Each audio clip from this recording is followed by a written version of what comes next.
Good morning, bonjour, and welcome everyone to the 2022 Educational Forum.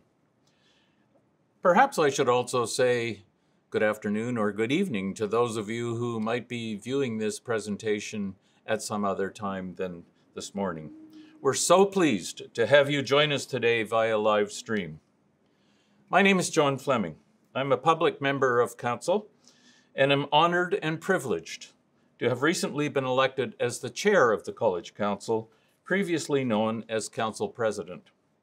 For those of you who are wondering about this language terminology, Lise will be going over this in detail in her college update this morning. I will be moderating today's event. Before I go over a few housekeeping items, I'd like to welcome Nathan Roy, who will guide us through an intention for the day. Nathan has been a drummer and singer for over 25 years. He currently sings with a Grammy-nominated drum group called Bear Creek, who travel throughout North America all year round. Nathan is an Anishinaabe from Wikwemicong, located on Manitoulin Island. Nathan, welcome.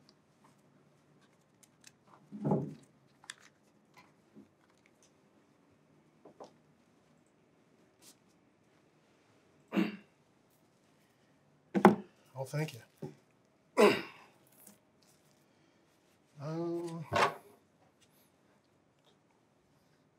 So I just want to start off with a little prayer. Chimigwech Gemino, Kijitoing Kina. Thank you, Creator, for all of you've created. Thank you, Grandfather, for shining us today. I say thank you for this day. Thank you for everything. That I will look upon everyone and that I will talk to everyone in a good way. Thank you, Mother Earth, for giving us life, for giving us food, for giving us water, for giving us the animals, and for giving us the air we breathe. I offer my tobacco to the four directions, the south, the east, the west, and the north, to help us be able to stand strong and to have a strong heart. Chimigwech Creator. Again, my name is Nathan Roy. I'm from Wikwemicong, unceded reserve. Unceded means it has not relinquished title to its land, to the government, Crown, or Canada, by treaty or otherwise. Ceded means lands granted to the party in the treaty.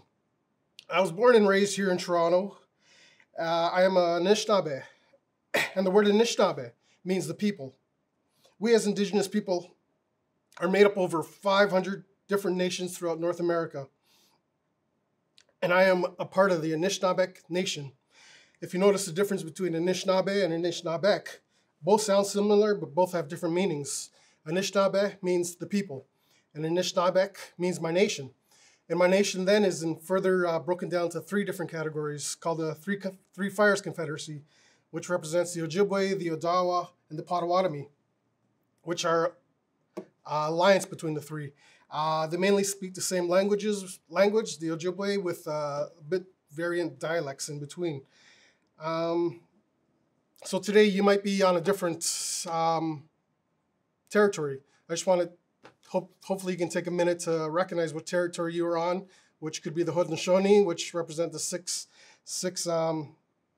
nations: the Cayuga, Seneca, Mohawk, Onondaga, Tuscarora, and I believe that was it. Or maybe the Wendat.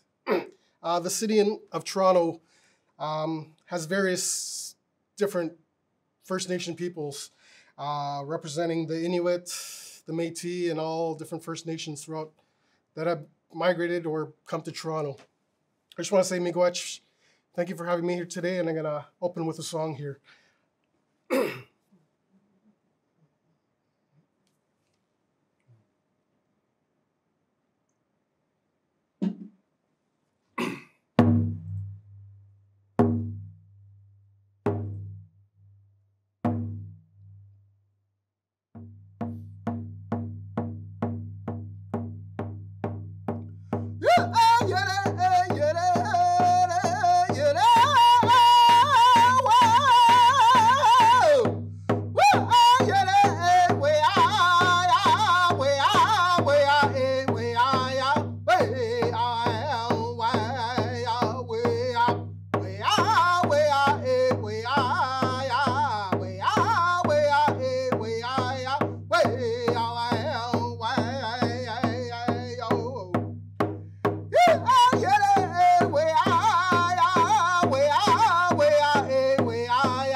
much.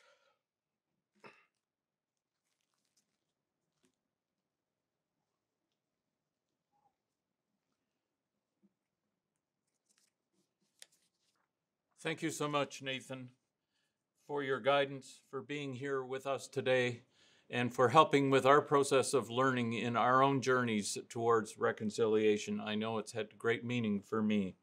Miigwech. As we begin, I'd like to thank all of you for your hard work and dedication, and the commitment you have shown in serving your clients and communities as ambassadors for the social work and social service work professions. Thank you. Today's educational forum is part of the Glenda MacDonald Educational Series, named in honor of the college's late founding registrar. Glenda was unwavering in her support for ongoing education, and we are once again dedicating this event in her memory. I'd like to take some time now to reflect upon the history of the land on which we are gathered today. And thank you, Nathan, for reminding us of the importance of that. As part of the college's ongoing efforts towards reconciliation, we have posted our detailed land acknowledgement, as you'll see on your screen. The land acknowledgement is also available as a PDF below this live stream screen under the description section. As members are currently watching from all corners of the province, I invite each of you to take some time today to reflect, personally, upon the histories of the land where you live and work. The college is situated on the traditional land of many nations, including the Mississaugas of the Credit, the Anishinaabeg, the Chippewa, the Haudenosaunee, and the Wendat peoples. Today, the province of Ontario is home to many diverse First Nations, Inuit, and Métis peoples. Each nation is unique in their worldviews, languages, and histories. This acknowledgement is a reminder of our commitment to continue to recognize and reflect upon the important work ahead, and of our responsibilities to the ancestral lands on which we learn, share, and live. We will continue to support meaningful dialogue to ensure that we are responsive to the changing environment in which members are practicing.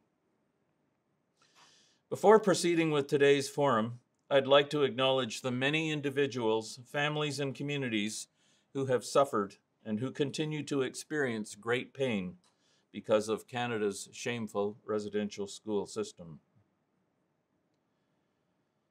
I want to take a moment now to go over some important housekeeping items.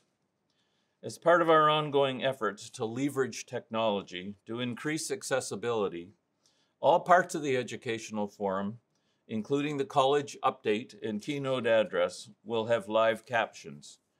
To turn on those captions, click the Show Captions button below the video to view our live captions in either English or French.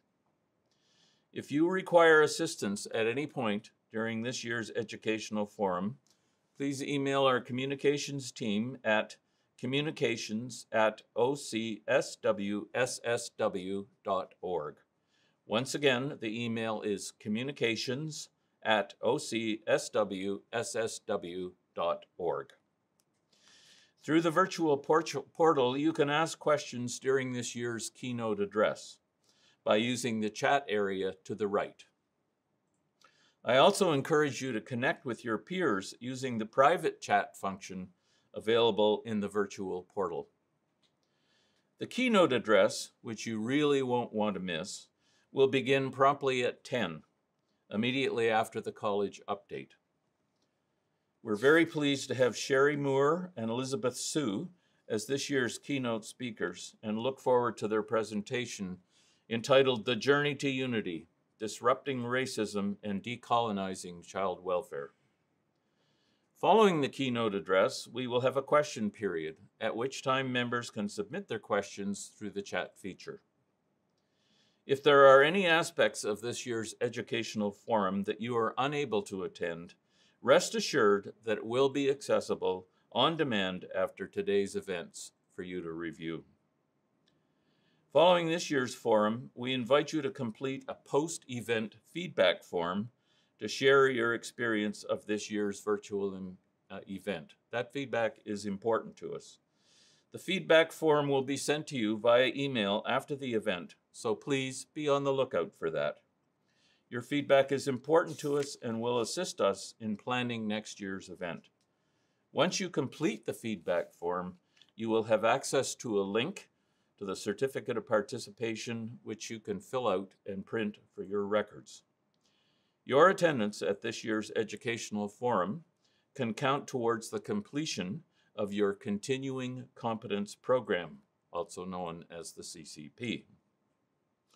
The CCP ensures that social workers and social service workers are qualified, enhance their knowledge on an ongoing basis, and remain up to date in their practice throughout their careers. And finally, I would like to remind you that you can connect with us on social media, including Twitter, Facebook, and Instagram. Be sure to include the hashtag EducationalForum2022.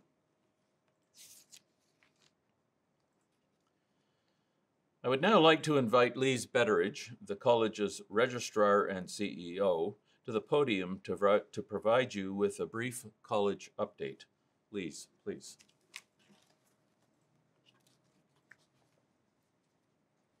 Thank you, John.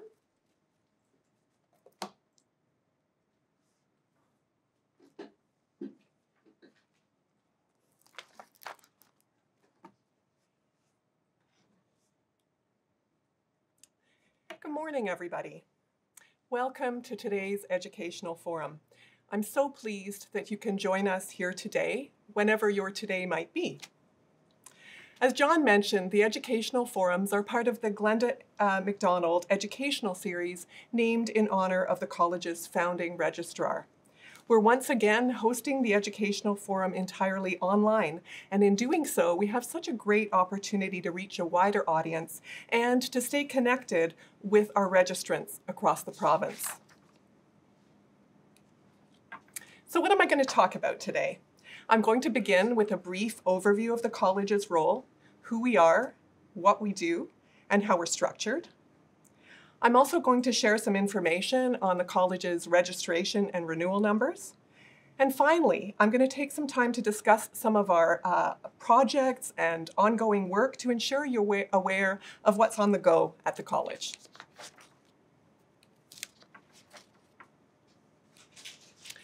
So as most of you know, the college is the regulatory body for social workers and social service workers in Ontario. Our governing legislation, the Social Work and Social Service Work Act, states that the college's primary duty is to serve and protect the public interest. The college protects the public from unqualified, incompetent, and unfit practitioners, and everything we do comes back to this public protection mandate. We fulfill our mandate in a number of ways. By setting entry to practice requirements to ensure that only those with specific educational qualifications are eligible for registration. By setting, maintaining, and ensuring that members follow the Code of Ethics and Standards of Practice. By requiring members to engage in ongoing learning through the Continuing Competence Program, and by maintaining rigorous complaints and discipline processes.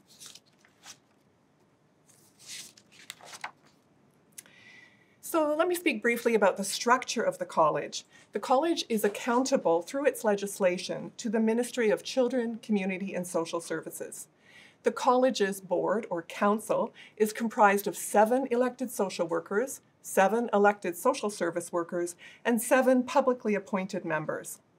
It's the council that sets the policy direction for council, and through me as registrar and CEO, the college's staff implements and operationalizes that policy direction. We also have statutory and non-statutory committees that carry out specific functions such as setting policy directions. Statutory committees are defined in our legislation and non-statutory committees are not. But non-statutory committees carry out their activities at the direction of council. Some examples of statutory committees are the complaints and discipline committees, And examples of non-statutory committees are the Standards of Practice Committee and the Election Committee. By this point, I'm sure most of you are familiar with our keywords, which were developed several years ago now, but which we continue to use because they continue to resonate with so many stakeholders, whether that's the public, registrants, or others. Regulation brings credibility to the professions, though that's a benefit to the professions rather than the purpose of regulation. It says something very important about the professions of social work and social service work as a whole, and also about you as individual practitioners, that you are registered with a college. And your registration demonstrates to the public that you're committed to professional, ethical, qualified, and accountable practice. As I mentioned, everything that the college does comes down to our public protection mandate to protect Ontarians from unqualified, incompetent, or unfit practitioners and reduce the risk of harm to service users. Part of this ongoing work is to create practice resources to support you, our registrants, in practicing ethically and competently. These practice supports include publications such as the registrant newsletter Perspective and the educational tool Practice Notes. But this forum is also one of the resources that will support you in your practice. We hold the educational forums every fall and the annual Meeting and Education Day every spring. As John has mentioned, after the college update, we have a fantastic keynote session for you that will focus on creating meaningful Indigenous partnerships. We know the keynote will be one of the many useful resources to help you in your practice. So before I move on to upcoming projects and work at the college, I thought I would share a little bit more information about our registration and renewal numbers with you. So while I'm not going to go into this map in great detail, you will see that we have 27,231 registrants, 23,246 of whom are social workers, and 3,587 of whom are social service workers. And we have 398 duly registered registrants, which means that they are registered in both the social work and social service work categories. In terms of district, you'll appreciate this map of Ontario, which shows registration by district. District 1 is by far the largest district with the smallest number of registrants. District 3 is much smaller, but with the greatest density of registrants, with 10,651 social workers and 1,623 social service workers. So I'd like to talk a little bit about upcoming elections. It's easy to move into this topic when I've just been speaking about college numbers and the structure of the college. So, as I mentioned earlier, elected members of council steer and guide the policy development for the college that regulate the practice of social work and social service work, and of course reflect the college's mandate to serve and protect the public interest. College staff then operationalize the policies. The discussions and decisions in terms of policy happen at council meetings, which take place approximately 4 times a year. The term of office for an elected member to council is 3 years, and you can nominate yourself to run for council. You don't need another social worker or social service worker to nominate you. We'll be accepting expressions of interest until October 25th to put forward names for a vacancy in District 2. So you have about a week left to do so if that is something that you're interested in. This is to fill a vacancy, so not a regular election, and registrants will not therefore get a notice to vote because it will be the college council voting from among those who put forth expressions of interest.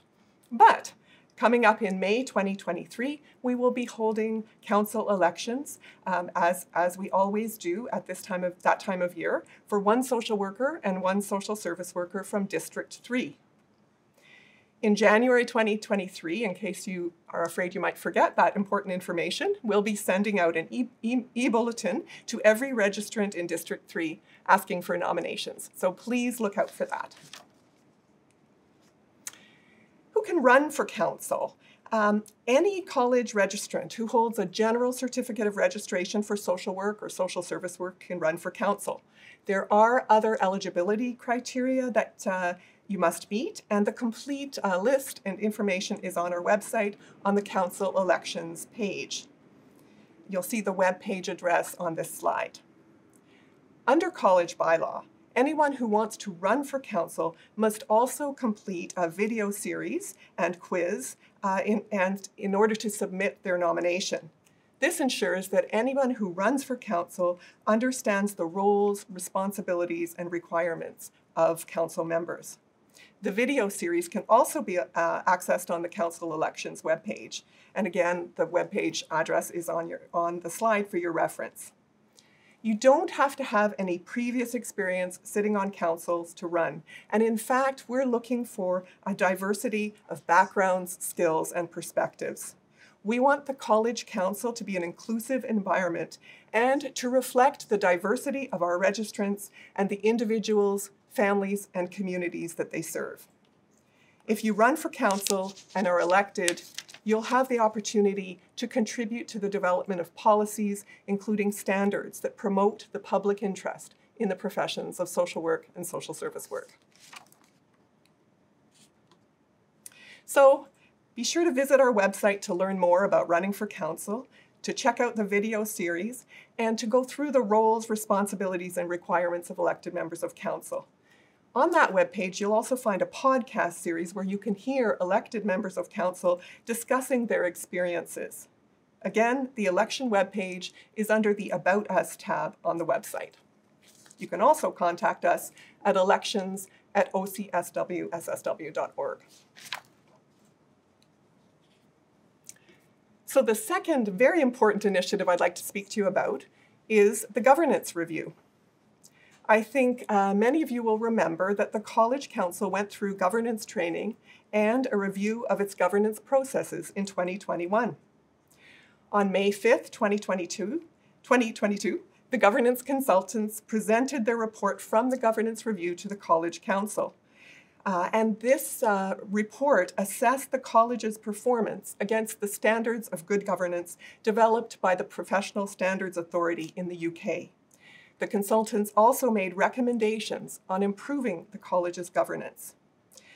The College Council approved a motion to accept the governance report, to release it publicly, and to develop an action plan. And so you can access the governance report and the action plan on the college website.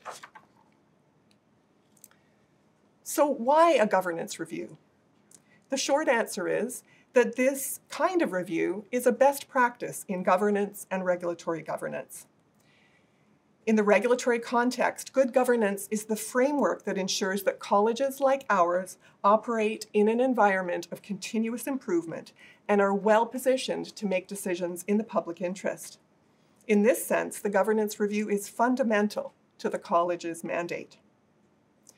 The impetus of the review came out of 2020 when the college's regulatory functions, including its governance, were impacted by the emergence of COVID-19, of course, and other societal challenges. And the college took this opportunity to consider trends in regulatory governance modernization across Canada and internationally, and decided to use the opportunity to re-examine and improve its current governance practices through governance training and the review. I'm pleased to report that the college has made significant progress in its journey toward more effective governance. After the governance report was presented this past May, Council approved a motion to accept the governance report and develop an action plan, as I mentioned. So the college's governance committee worked very hard at Council's direction to develop a draft action plan based on the report's 21 recommendations. Throughout the summer, the Governance Committee carefully considered each of the recommendations, which could be implemented immediately, which should go to Council for consideration, and which may require legislative change in the longer term. During its September Council meeting, College Council reviewed the draft action plan and made a number of decisions in relation to the recommendations in the governance report. The college will be working on implementing the approved recommendations over the next year, and you can see a full list of the recommendations and the action plan on our website, as I mentioned. The remaining recommendations in the action plan, those which were not considered at the September meeting, will go to Council in December for consideration. These are the recommendations that will require more time and resources to implement, or those that could require legislative changes. So, key recommendations. You may have noticed that I have been using the term registrant for the most part throughout my updates so far, as opposed to member. And this is because the college is transitioning as a result of a recommendation in the governance report to using the term registrant rather than member. This change will not impact your registration with the college in any way. What it is intended to do is make our role as a regulator very clear. The term registrant is much more associated with a regulatory body, while the term member can be confusing and can imply a membership organization, such as the associations. So I would like to note that this change will not mean that we are going back to previous communications or practice resources in order to change member to registrant, but we will be making this change moving forward in our communications. So, for example, if you consult practice notes written in 2020, you'll still see the use of the term member, and both terms are acceptable and will be used interchangeably. However, going forward, as much as possible, we will be using the term registrant. So stay tuned for our upcoming Perspective newsletter, which you'll get in the next few weeks, and there will be additional information for you on the use of this important term. So other changes based on the recommendations from the governance review. Along with changing member to registrant, another terminology change that John mentioned is moving from using council president to council chair. This stresses that this is a role with responsibility for effective chairing of meetings, not a role that has extra authority or ceremonial powers. You'll see this change both on our website and in our future communications about the council. There are some additional changes that are not coming into effect immediately, but which will be implemented in the coming year. One of these changes is bringing on individuals with financial or audit qualifications as appointed members of the Finance Committee. This will improve the college's governance by ensuring that the college has the required knowledge to make the best possible financial decisions. Another change is in the works, and that's that the Diversity, Equity and Inclusion Task Group, which has been hard at work, will transition to become a non-statutory committee of the college, the Diversity, Equity and Inclusion Committee. It will continue to focus on the same kinds of projects and tasks that the DEI task group has been undertaking, but it recognizes that the important work of DEI is an ongoing responsibility rather than the time-limited focus that a task group implies. And the final recommendation and decision that I'd like to mention is related to term limits. Council members will no longer be able to seek a further term after a break once they've already served 10 years. This will allow for a greater number of voices to be heard around the council table. As I mentioned earlier in my presentations when speaking to the elections, we're really looking for people with different types of experiences, skills, and backgrounds to run for council, as we believe this change will encourage a more diverse group of voices to participate in the work of council.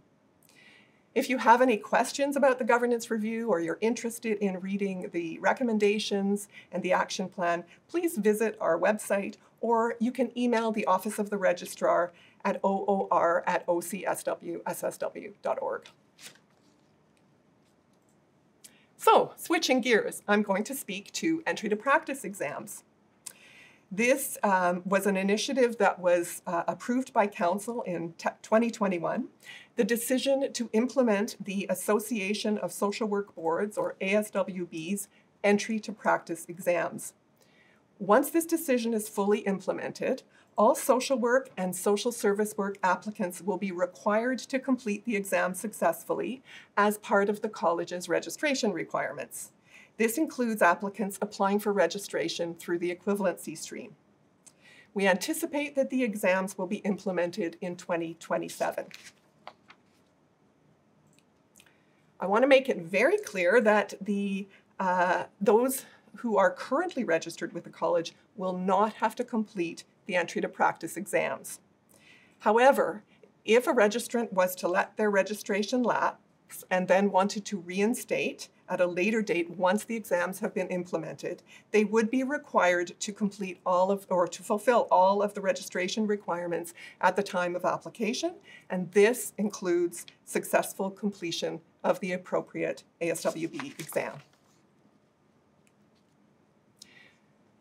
Why is an entry to practice exam being implemented? Why is it important from the regulatory perspective?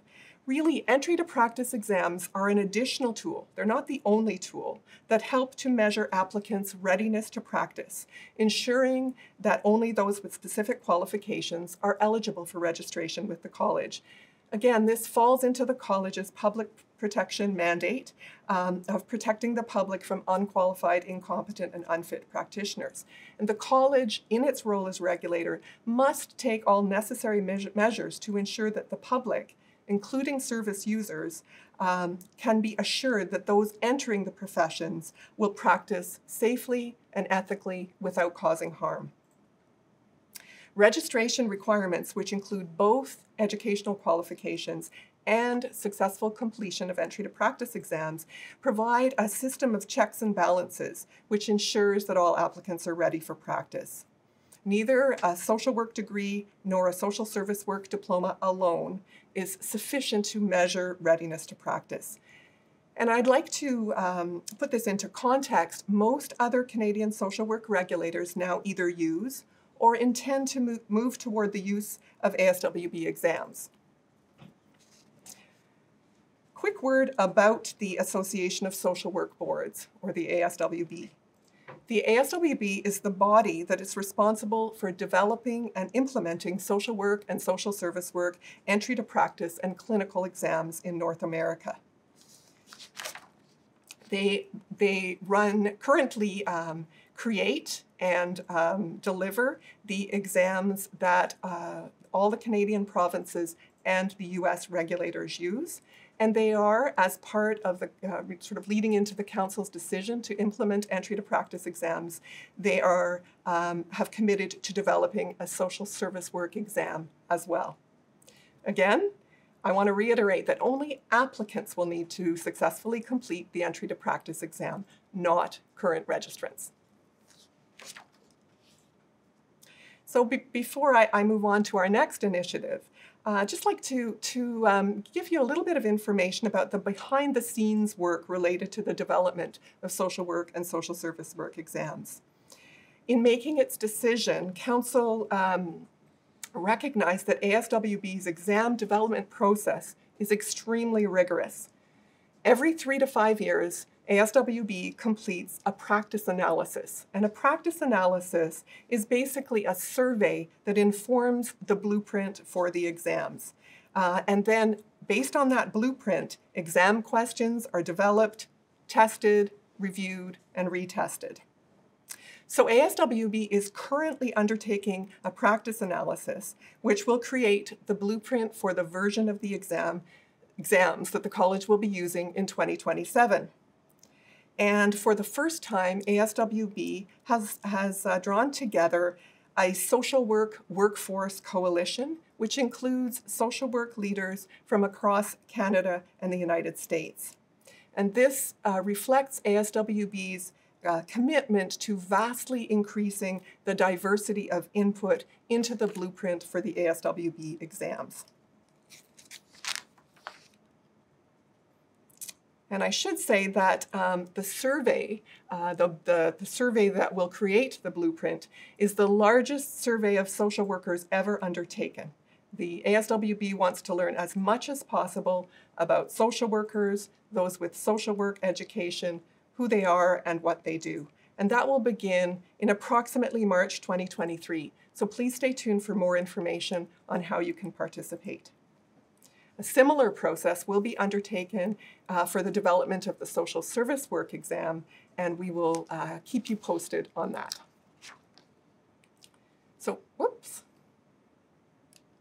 If you're wanting to learn more, please visit our website, and you'll see there lots of information on the development and implementation of the exams, which we will continue to update as information becomes available.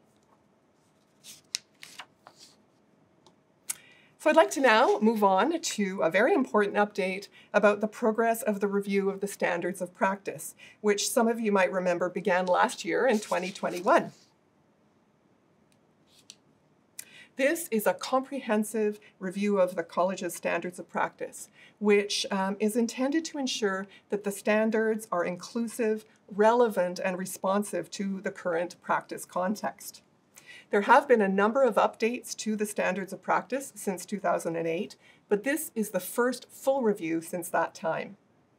Very important considerations informing the review are the use of a DEI lens and the importance of gender-neutral language throughout. So input from phase 1 consultations undertaken as the first phase of the review have been used to inform draft revisions that are currently underway. Phase 2 will include a second consultation with registrants and other stakeholders. And again, because the review has used a DEI lens, that will continue to inform the consultation process on the draft revised standards of practice. So phase 1 of the review is complete. Thank you so much to all of you who participated in the consultations last year. It has been truly helpful, but not just helpful, really invaluable. And please look out for communications in 2023 about consultations related to phase 2 of the standards of practice review. So the final initiative that I wanted to speak to is our Equity and Inclusion Data Initiative. So in December 2021, based on the recommendations of the college's DEI task group, Council approved the decision to collect race-based and other demographic data. This important decision reflects the college's recognition that advancing diversity, equity, and inclusion and addressing discrimination are important parts of our public protection mandate. And that data will help us to further advance equity and inclusion. It's anticipated that this initiative will be launched in the 2024 renewal season, which begins in late November 2023, so a little bit more than a year from now. So this upcoming renewal season, which will be starting in November, will not include the equity and inclusion questions. So just to give you a little bit of context and history of this important decision, in December 2021, the College Council approved the recommendation of the Diversity, Equity, and Inclusion Task Group to begin to collect race-based and other demographic data on a voluntary basis as part of the annual renewal process. So the Equity and Inclusion Data Policy, which was developed through an extensive and rigorous process, is the policy which supports this council decision, and it was approved in principle by the College Council on September 9th, 2022, so just this past September. This whole initiative is based on the fundamental principle that only what is measured can be effectively understood and improved. The data collected from this initiative will identify and monitor systemic racism and discrimination within the professions of social work and social service work for the purpose of advancing and promoting equity and providing insight into the degree to which the diversity of the Ontario public is reflected in the demographics of college registrants. As the provincial regulator of social workers and social service workers, the college is the only organization that has the ability to collect this demographic data on Ontario social workers and social service workers. And we believe it's our responsibility to collect this data. The data will be used to obtain a benchmark of the demographics, as I mentioned, and how the degree to which the diversity of the Ontario public is reflected in registration and renewal numbers. And this will in turn highlight gaps and disparities. And once we've created that benchmark, we can take the data further to address systemic barriers and inform equity initiatives to better serve the Ontario public. So once implemented, the equity and inclusion questions, which will be part of the annual renewal process, will become part of the portal. I want to emphasize that these questions will be entirely voluntary. Registrants who choose not to answer any of these questions will still be able to participate in the renewal process. Each question will be optional, and registrants can decide to answer some, none, or all of the questions. At any point in time, registrants can withdraw their consent and request that the college delete or stop using their information in data analysis. No program, service, or benefit will be withheld if a registrant doesn't answer the questions. And registrants' privacy is incredibly important to us. The data will be stored in a secure system and kept confidential. As I mentioned, the data when we begin to collect this data in 2024, it will be a benchmark of the demographics, highlighting gaps and disparities. Once we have this benchmark, we can take the data further to address systemic barriers and inform equity initiatives. We're mindful that we need to work within the parameters of our role as a provincial regulator. We very much see this, collecting this data, as something that is within our role as a provincial regulator. And it will permit us to continue to develop really practice supports and programs to assist members in better serving communities.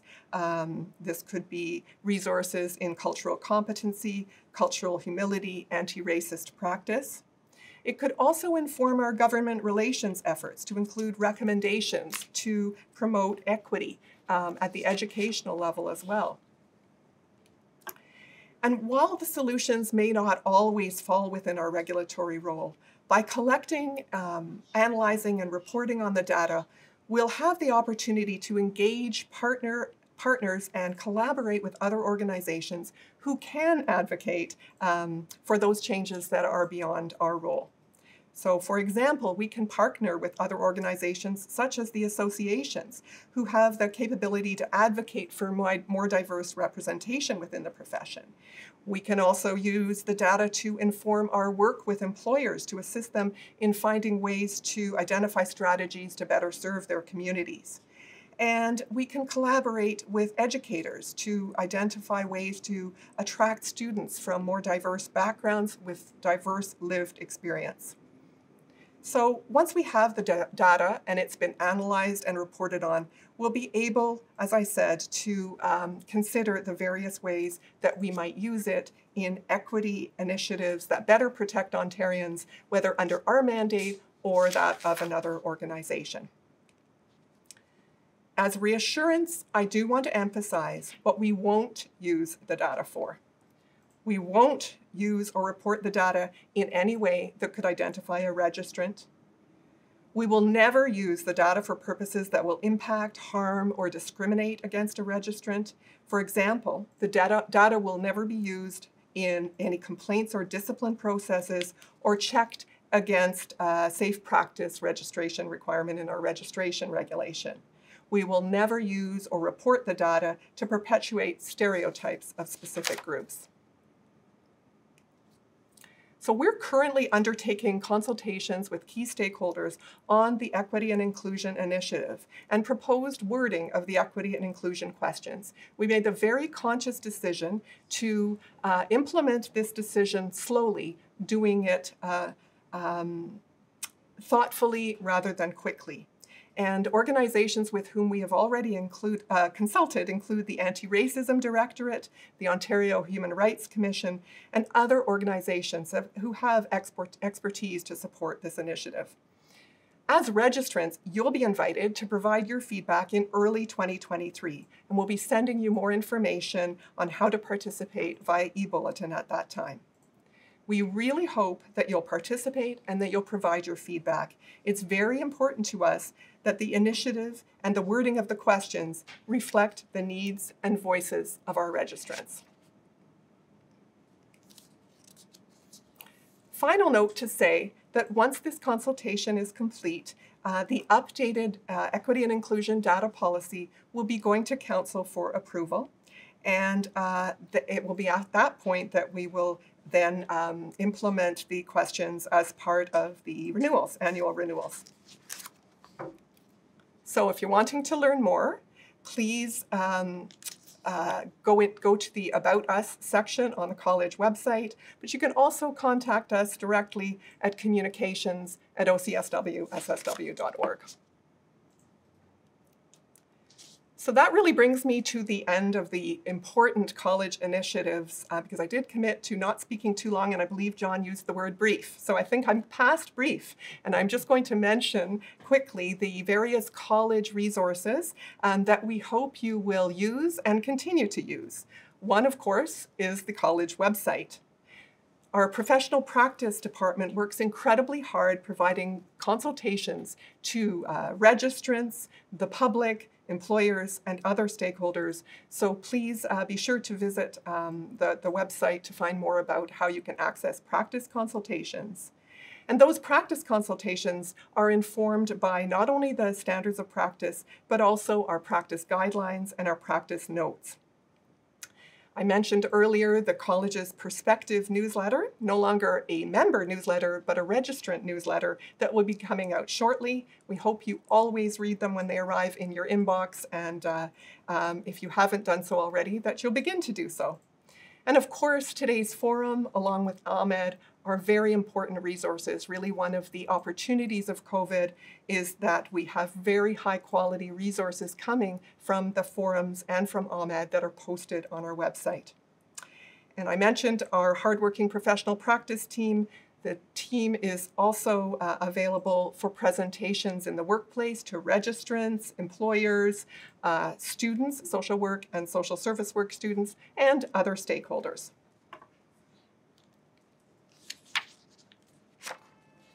So thank you very much for tuning in to this college update. I won't be taking questions at this time, but please do contact us via email or the phone number on the screen if you have any questions. We are very happy to answer your questions, and we're always very happy to hear from you. But we have a very exciting keynote coming up next, and I don't want to delay that any further. Thank you very much.